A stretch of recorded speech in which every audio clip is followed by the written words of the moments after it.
अरे भाभी तो टेलर के फोन कई ना छो अरे मुंहिंजी जेका ड्रेस ॾेई आई हुयसि न उन में मूंखे राउंड नेक खपे।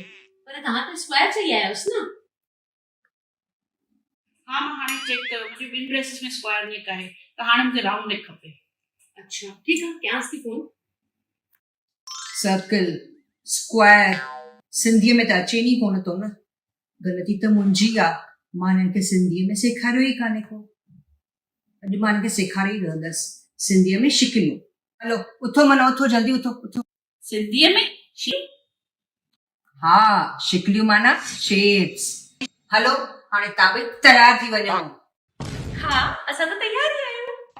मां तव्हांखे हाणे सिंधीअ में उन शिकिलियुनि जा नाला ॿुधाईंदसि ऐं तव्हांखे उन शिकिलियुनि जी शइ खणी अचिणी आहे, माना उन शेप जी।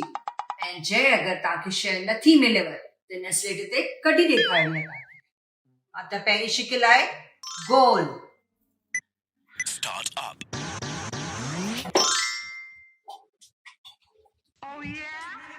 अरे तव्हां छो गोल खणी आयो, तव्हां पंहिंजी शिकिल खणी आयो न, गोल अथव न। शाबाश। हाणे ॿी शिकिल चौरस।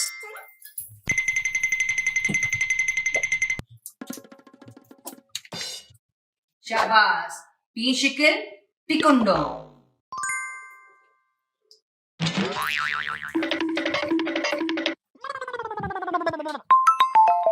वाह रोशनी वाह। हाणे ॿुध चौथी शिकिल पंज कुंडो।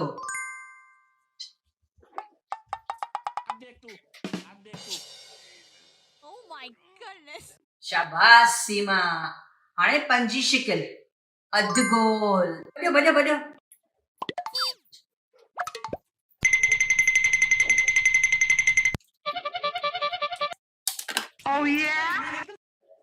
वाह तव्हां ॿई त होशियार थी विया आहियो। हाणे अथव छहीं शिकिल छकुंडो।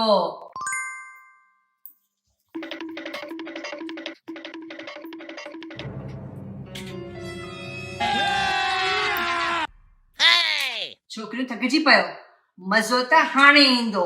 सतीं शिकिल आख़िरी शिकिल मुस्ततील मुस्ततील।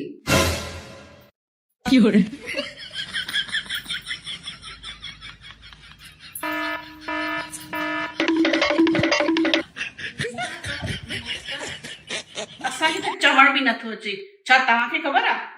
अगरि हिन खां सवाइ बि तव्हांखे कोई शिकिलियूं ख़बर आहिनि त कमेंट में ज़रूर ॿुधाइजो। जय झूलेलाल।